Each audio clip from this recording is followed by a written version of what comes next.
Kita lanjutkan nih Bapak Ibu. Untuk yang terakhir pertanyaannya, apa saja langkah konkret yang dilakukan untuk merealisasikan rancangan prakarsa perubahan ini?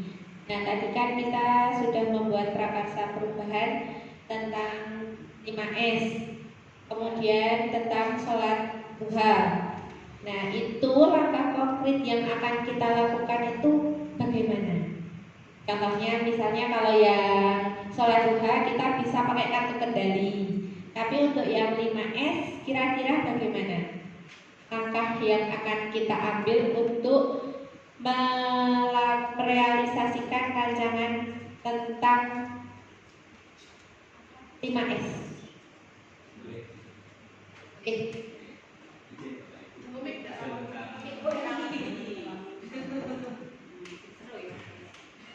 Terima kasih atas waktu yang diberikan. Baik, Bu Irna, di sini saya sebagai guru agama ingin mengusulkan tentang langkah konkret tentang yang 5S. Iya. Mungkin kita tahu sendiri Bapak Ibu, ketika kita setiap hari berangkat, sebenarnya untuk melakukan langkah 5S itu mudah. Kalau kita mau membentuk tiket, kita cukup menunggu atau ibaratnya kita di depan gapura, kita menyambut anak-anak itu sebagai langkah konkret wujud dari kita untuk melihat 5S kita kan menyambut dengan senyum, anak-anak nanti akan bersalaman, sapa, senyum, santun pasti ya.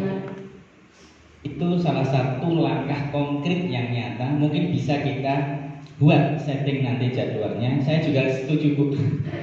Saya juga berangkat pagi bareng Pak Joko, kita asik, kita di depan gapura senyum, tapi senyumnya senyum nunggu anak, bukan senyum yang lain ya Pak.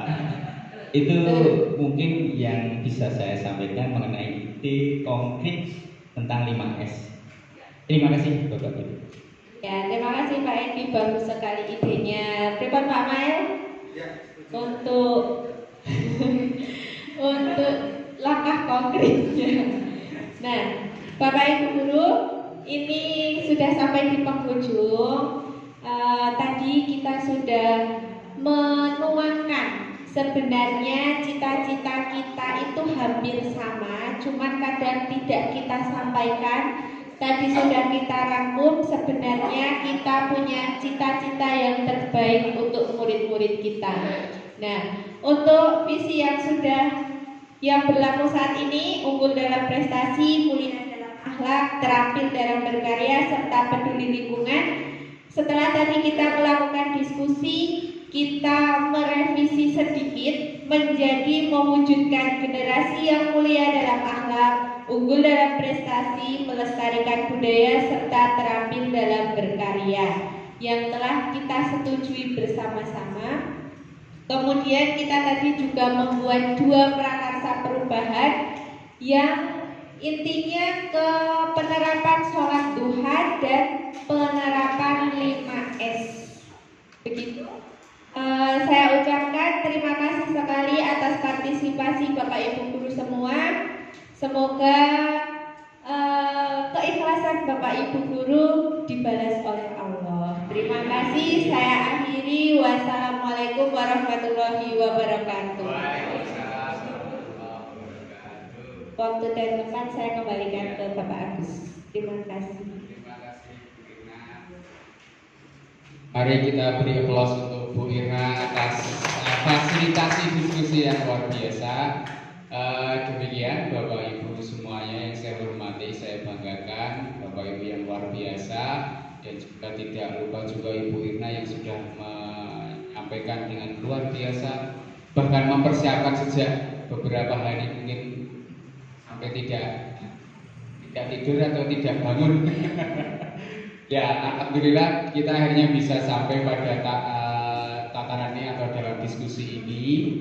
Tadi kami dari pengajar praktek memberi catatan bahwa diskusi sudah berjalan dengan baik, ada komunikasi yang baik dan partisipasi yang sangat baik dari Bapak Ibu. Terima kasih sekali, dan saya juga perlu menekankan bahwa apa yang kita simpulkan hari ini jangan hanya dianggap wah ini kan program PGP yes atau dijawab-jawab gitu.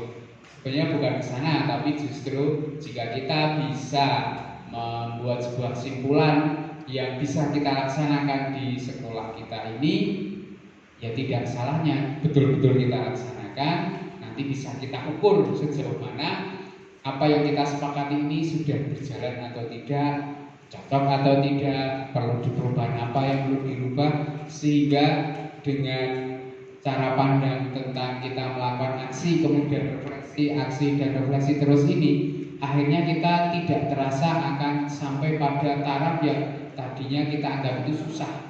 Kayak kita membaca visi itu mewujudkan atau terwujudnya siswa yang berakhlak mulia atau yang berkarakter atau yang peduli lingkungan, itu awalnya kan berat sekali Bapak Ibu.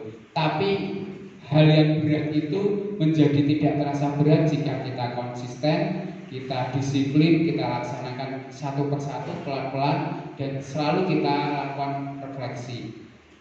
Jadi ibarat kayak kita itu saya membayangkan misalnya kalau saya pulang dari tempuran ini yaitu di Ringen Anom pulang ke Gunung Pring itu, dulu saya masih ingat saya jadi proktor itu masih harus sinkronisasi itu dapat jadwal itu hari Minggu jam 4 sore. Jadi Minggu teman-teman yang lain pada enak-enak nih jalan-jalan dengan keluarga, saya sudah masuk tidak bisa kemana-mana, jam habis asar ke sekolah untuk sinkronisasi ANBK.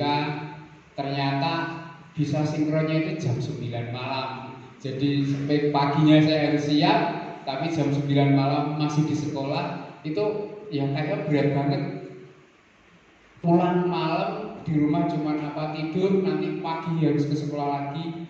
Nah, tetapi ketika kita awalnya gambarannya berat, tetapi jika kita jalan ya udahlah sekarang memang harus pulang, misalnya ya harus ganti baju, harus ganti nanti kan yang di bawah di hari Senin nggak sama dengan yang tadi di bawahnya, kita jalankan pelan-pelan, ya akhirnya semuanya jadi rutinitas yang semuanya enak dilaksanakan. Tetapi kalau kita memang terbebani dengan sesuatu yang awalnya kita anggap berat dan kita berhenti, maka ya berhenti saja, nggak akan kemana-mana. Tapi dengan yang berat itu apapun yang kita lakukan, mau istilahnya jalan, mau istilahnya lari, mau istilahnya berangkat atau ngesot, tetapi itu yang kita lakukan akhirnya akan ada juga nanti ketemu juga nanti endingnya akan kita dapat rasakan bersama-sama. Dan diskusi tentang visi-misi ini kan sebenarnya menjadi hal yang menjadi standar kita di masa mendatang, bahwa semua hal yang berkaitan dengan sekolah diutarakan, dipanggil, dan stakeholdernya itu kan saat ini yang hadir adalah guru. Tetapi kita ingat bahwa stakeholder sekolah itu tidak hanya guru, ada komite sekolah, ada paguyuban wali murid. Nah, mungkin di suatu saat bisa dihadirkan, tidak harus karena guru penggerak, tapi Bapak Ibu bisa merancang, menghadirkan paguyuban dan komite untuk ikut bersama-sama memikirkan, membayangkan bagaimana visi atau impian kita tentang murid-murid kita di sini mendatang, atau apa yang kita impikan dari mereka terhadap sekolah ini mau seperti apa. Ini kan menjadi sebuah simbiosis nih, jadi nanti saling melengkapi, saling membantu, saling menguntungkan, sehingga nanti Bapak Ibu di sekolah itu merasa ya, tidak sendirian, dan kita apapun yang kita lakukan murid itu sudah senafas atau sejalan dengan apa yang dimau oleh paguyuban, orang tua ataupun dari komite, sehingga kita tidak merasa bekerja itu dalam keadaan tekan atau terancam. Wah, engko nek aku jiwit engko lapor ke polisi, atau engko nek jangankan jiwit yo kita nggak ngapa-ngapain, murid kita mengatakan tadi Pak Guru itu jiwit saya padahal enggak, itu bisa jadi masalah kan. Tapi kalau kita sudah saling membuka komunikasi dengan semua stakeholder sekolah, insya Allah sekolah ini menjadi sekolah yang betul-betul berpusat pada murid, menjadi tempat yang nyaman, aman untuk belajar, dan bisa kita sebagai guru mengantarkan anak-anak kita, murid-murid kita itu berkembang sesuai dengan potensi yang dimiliki, bakat minat yang dimiliki, untuk dia akan memperoleh kebahagiaan secara lahir dan batin, baik sebagai pribadi maupun sebagai anggota masyarakat.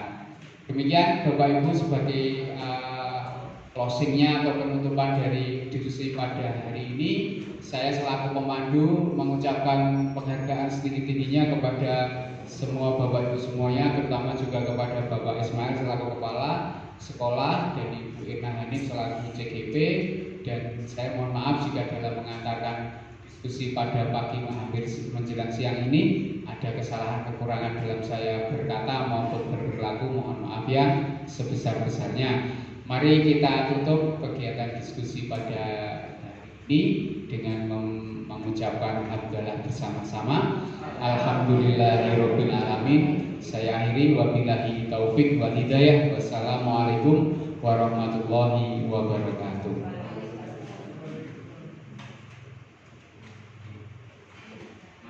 Sangat sih Bapak Ibu meluangkan waktu. Terima kasih ya Bapak Ibu.